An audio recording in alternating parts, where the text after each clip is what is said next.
Media మిత్రులకు అందరికీ కూడా నమస్కారాలు. నిన్న కోజ్గి సభలో ముఖ్యమంత్రి గారు మాట్లాడుతూ తెలంగాణ రాష్ట్రాన్ని సాధించిన పెద్దలు కేసీఆర్ గారి మీద ఒక తండ్రి లాంటి వ్యక్తి వయసుకు కూడా విలువ ఇవ్వకుండా ఇష్టం వచ్చిన భాషలో బూతు పురాణాలు స్టార్ట్ చేసినాడు. నేను ముఖ్యమంత్రి గారికి ఒకటే ప్రశ్నిస్తున్నా, నువ్వు చదువుకున్న బడిలో నీకు బూతు పురాణమే నేర్పిరా? నీకు చదువు చెప్పిన గురువు గిట మరి చచ్చిండో బతికిండో కూడా బతికి ఉంటే మాత్రం ఆ గురువు కూడా ఆత్మహత్య చేసుకుంటాడు. నీ భాష చూసి నీ యొక్క భూత పురాణం చూసి ఆత్మహత్య చేసుకునే విధంగా మాట్లాడుతూ ఉన్నావు. ఇచ్చిన 6 గ్యారెంటీలు అమలు చేయలేక, రైతులకు ఇచ్చిన 6 గ్యారెంటీలు అమలు చేయలేక, ప్రజలకు ఇచ్చిన హామీలు అమలు చేయలేక, పాలమూరు రంగారెడ్డి కంప్లీట్ చేయాలి 2 సంవత్సరాల నుంచి పక్కన పండబెట్టిండు. దాన్ని మనం 27,000 కోట్లు ఖర్చు పెట్టి పనులు చేస్తే ఒక 7-8 కోట్లు ఖర్చు పెడితే కంప్లీట్ అయితే నీళ్ళు వస్తాయని చెప్పి కేసీఆర్ గారు మాట్లాడితే ఆ పాలమూరు రంగారెడ్డి కంప్లీట్ చేయ చేతగాక, ప్రజలకు ఇచ్చిన హామీలు అమలు చేయ చేతగాక కేసీఆర్ గారి మీద, కేటీఆర్ మీద, హరీష్ రావు మీద బూతు పురాణాలు స్టార్ట్ చేసినావు. నీకు దమ్ము ధైర్యం ఉంటే నువ్వు పాలమూరు బిడ్డవైతే, నల్లమల పులివో పిల్లివో నువ్వు నల్లమల పిల్లివైతే ఆ పాలమూరు రంగారెడ్డి కంప్లీట్ చేయి. ప్రజలకు ఇచ్చిన హామీలు నెరవేరు, 6 గ్యారెంటీలు అమలు చేయి. ఒక్క హామీ కూడా అమలు చేయలే. నీకు ఛాలెంజ్ చేస్తున్నా, కొడంగల్ నీ సొంత నియోజకవర్గం, మన ఇద్దరు సొంత నియోజకవర్గం కొడంగల్నే ఏదో ఒక గ్రామం తీసుకుందాం. ఆ గ్రామంలో నువ్వు వస్తావా, మీ జిల్లా మంత్రిని పంపుతావా, నీ ఎమ్మెల్యేని పంపుతావో పంపు, నేను వస్తా. ఆ గ్రామంలో నువ్వు ఇచ్చిన 6 గ్యారెంటీలు ఒక్కటని అమలు చేస్తే నేను మళ్ళీ రేపు వచ్చే ఎన్నికల పోటీ చేయ, నీకు ఇనాన్ని మధ్య చేస్తా కొడంగల్. నీకు దమ్ము ధైర్యం ఉంటే నా చర్చ సవాల్ స్వీకరించు. ఆ గ్రామంలో నీవు ఇచ్చిన 2,500 పెన్షన్ వచ్చిందా? సంపూర్ణ రుణమాఫీ చేస్తాను రైతులకు. డిసెంబర్ 9 తారీఖు మొట్టమొదటి సైన్ రైతులకు రుణమాఫీ మీద సైన్ పెడతాను. ఎక్కడన్నా 40% కన్నా ఎవరికైనా 30% దాటి రుణమాఫీ అయితే దానికి నేను ఛాలెంజ్ సిద్ధంగా ఉన్నా. ఎక్కడన్నా 4,000 పెన్షన్ వచ్చిందా? ఈరోజు 500 సిలిండర్ అంటున్నావు, 500 సిలిండర్ వచ్చిందా? అంతెందుకు బోనస్, వరి బోనస్ 500 బోనస్ ఏ రైతుకన్నా వచ్చిందా కొడంగల్? ఇప్పుడు ప్రజెంట్గా రేపే చర్చ పెడదాం. ఏ రైతుకన్నా వరికి బోనస్ వస్తే నేను సిద్ధం, నువ్వు సిద్ధమా అని మా ప్రశ్నిస్తున్నా.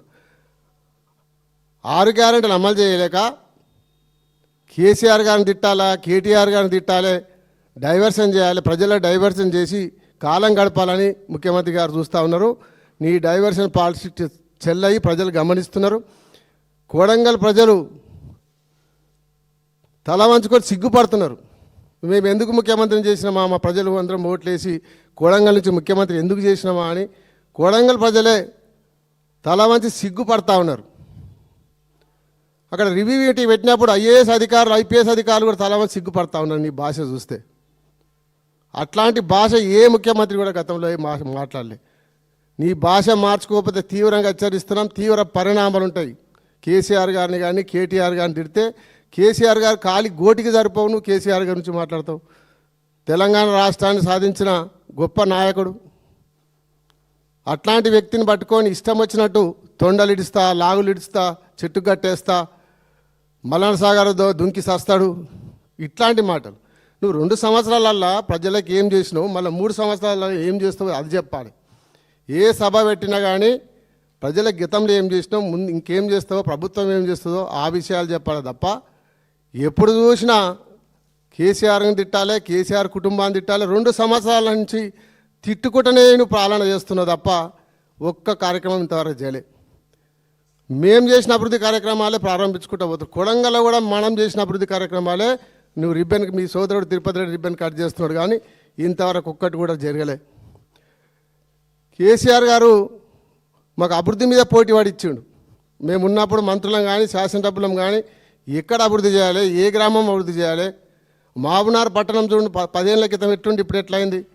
నారాయణపేట పట్టణం చూడండి 10 ఏళ్ల క్రితం ఎట్లుండే, తెలంగాణ వచ్చిన తర్వాత నారాయణపేట పట్టణం ఎట్లయింది.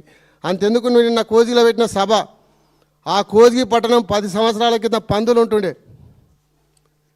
కేసీఆర్ గారు భారతమాల కింద భూత్పూర్ నుంచి చించోల్ హైవే రోడ్ పెట్టిస్తే బ్రహ్మాండంగా కోజిగి పట్టణం తయారైంది. అక్కడనే ఇప్పుడు నువ్వు దిగిపోయి అక్కడ మీటింగ్ పెట్టినావు. అట్లాంటి అభివృద్ధి కార్యక్రమాలు మేము పోటీ పడితే కేసీఆర్ గారు తెలంగాణ సంపద పెంచి పేదలకు పంచిండు. ఆ సంపద పెంచే తెలివి లేదు. మేము అభివృద్ధిలో పోటీ పడితే మీరు మీ మంత్రులు మీ ఎమ్మెల్యేలు భూదందలలో పోటీ పడుతూ ఉన్నారు. కమిషన్లు ఎట్లా పంచుకోవాలో పోటీ పడుతూ ఉన్నారు. కేసీఆర్ గారు గతంలో తెలంగాణ సంపద పెంచిన ఒకటే ఎగ్జాంపుల్.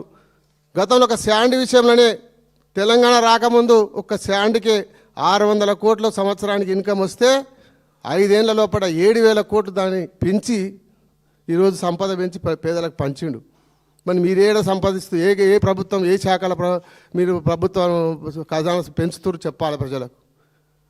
మొత్తం రియల్ ఎస్టేట్ దందా, 4th సిటీలో రియల్ ఎస్టేట్ దందా చేసి భూములు అమ్ముకొని కమిషన్లు 50% కమిషన్ల కోసము ఆ భూములన్నీ ఓటర్లకు కంపెనీలకు ఇచ్చేసి మీరు ప్రభుత్వాన్ని నడుపుతా ఉన్నావు. కేసీఆర్ గారు కోకపేటలో చేసిన వెంచర్ల ప్లాట్లు అమ్ముకొని ప్రభుత్వాన్ని నడుపుతా ఉన్నావు. నీకు దమ్ము ధైర్యం ఉంటే ప్రభుత్వ సంపద పెంచు, పేదలకు పంచు. నువ్వు చెప్పిన 6 గ్యారెంటీలు అమలు చేయి. 15,000 రైతు బంధు, మహాలక్ష్మి కింద 2,500 తులం బంగారమి. అది చేత కాదు. అవన్నీ డైవర్షన్ చేయనికనే ఏం చేయాలో కేసీఆర్ కుటుంబాన్ని తిడితే ఇవన్నీ మర్చిపోతారు అనుకుంటున్నావు. నీకు బట్టలు ఇప్పే రోజు దగ్గర వస్తుంది, ప్రజలే బట్టలు ఇప్పుతారు. ఆ తిప్పుతామని చెప్పినట్టు తొండలు మీకు ప్రజలే నీకు తొండలు ఇచ్చే రోజులు దగ్గర వస్తాయి. తప్పకుండా ఒళ్ళు దగ్గర పెట్టుకొని ముఖ్యమంత్రి గారు పనిచేసి ప్రజలకు సేవ చేయి. నువ్వు ఇచ్చిన హామీలు అమలు చేయి తప్ప ఇట్లాంటి చౌకబారు మాటలు మాట్లాడితే తీవ్ర పరిణామాలు ఉంటాయని హెచ్చరిస్తా ఉన్నాం.